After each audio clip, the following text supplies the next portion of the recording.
We've got Labour tenants farmers, which triumphed at the highest court in the land. It happened today. The Constitutional Court ruled in favour, allowing Special Master to process their claims instead of the Department of Rural Development and Land Reform. So some of the claims being brought by the farmers are 22 years old. The Deputy Director of the Legal Resources Centre, Teresa Vergerif, joins me now in studio for that conversation. Teresa, thanks a lot for joining us this afternoon. Thank you. Tell us exactly what does this mean, especially for those farm tenants who were actually living on the farm, let's say for about 20 years, working on the farm, living there, and finding themselves being kicked off the farm because maybe a new owner has subsequently come onto the farm. Thank you, Faith. I think we must understand that Labour tenants are a special category of farm dwellers.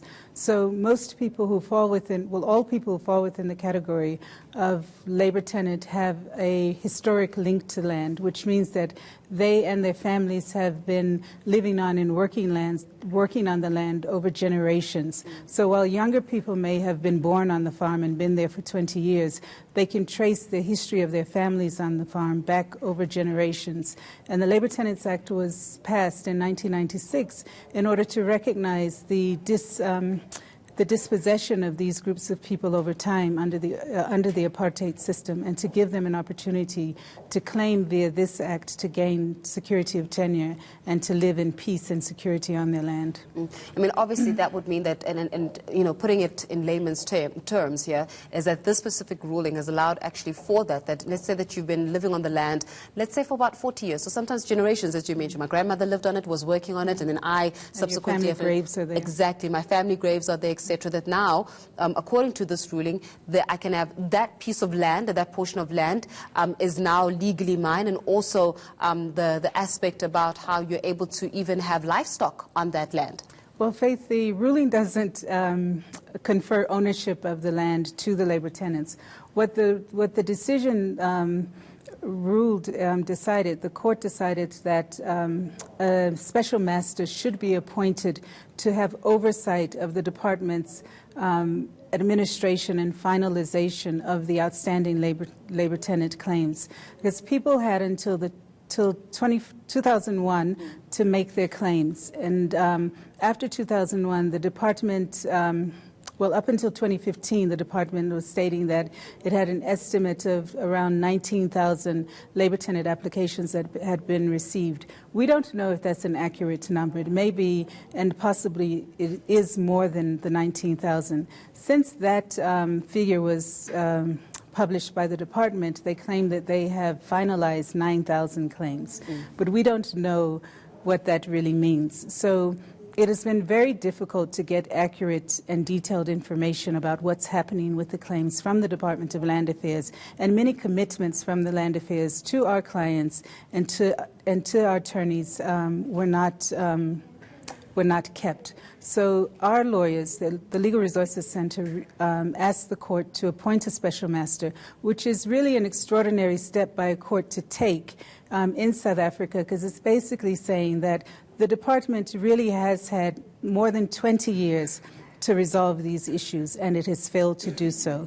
And therefore, the court is within its powers to take the extraordinary step of appointing a special master, someone from outside the department, an independent person who will be a direct liaison between the department and the court and the clients in order to monitor what the department is doing to settle the claims. So the special master, him or herself, will not actually be finalizing the claims, but will have some oversight and expertise in the area so that that person can also give advice and direction to the department as it moves forward. I take the point of the fact that it's quite a big step as compared to where it was, let's say, even in 1996, never mind in 2001 when the claims were actually lodged in itself. However, then at this particular moment in time, especially when it comes to your clients, what rights do they have over that land? Do they even have any rights over that land? Can they still be evicted? Let's say that a new farm owner comes into play, and can they still say, listen, Mrs. So-and-so and your family and your livelihood, you have to get off my land because now I'm the new owner?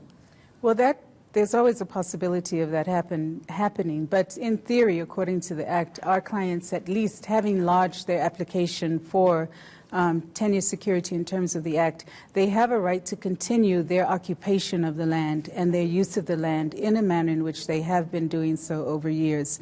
But we know from prior experience that often, sometimes if a new owner comes in, or if a current owner decides to change the use pattern of the land to switch from perhaps farming to game farming, then sometimes people are evicted. So it's never truly secure on land until you have a title deed and a declaration that some kind of declaration that it is your land. In terms of our clients, the 4 named respondents in our clients, those families have lost 4 members since the litigation started in 2013, and 2 of our clients have died in the past 2 months. So it's also important to know that these have been struggles that have been going on for generations, and the promise of 1994 with our Constitution in 96 and the new legislation that came to being in the wake of the Constitution, the promise was that these issues would be resolved, that people would be able to gain tenure security in terms of Section 25(6) of the Constitution and live according to customs and practices that they have been living according to over generations. But unfortunately, we know that when it comes to government use, and I'm sure that with your experience and extensive being able to be really intimate with this case, you've seen that we're perhaps really good with policy, perhaps we're very good on theory, but practical implementation still becomes a part where we do lack. And unfortunately, in this instance, we should never forget the people that are at the bottom of it and the people that are most vulnerable. These are the people that have to live with the realities every single day. It brings about the question of land ownership once again into the fold in our conversation, but we have to leave it there for this afternoon. But absolutely. Thanks a lot Thank you for joining us and shedding some light today in terms of exactly what are we talking about when we talk about these farm dwellers as well as labor tenants, of course, from the Legal Resources Centre, Teresa Vergerif.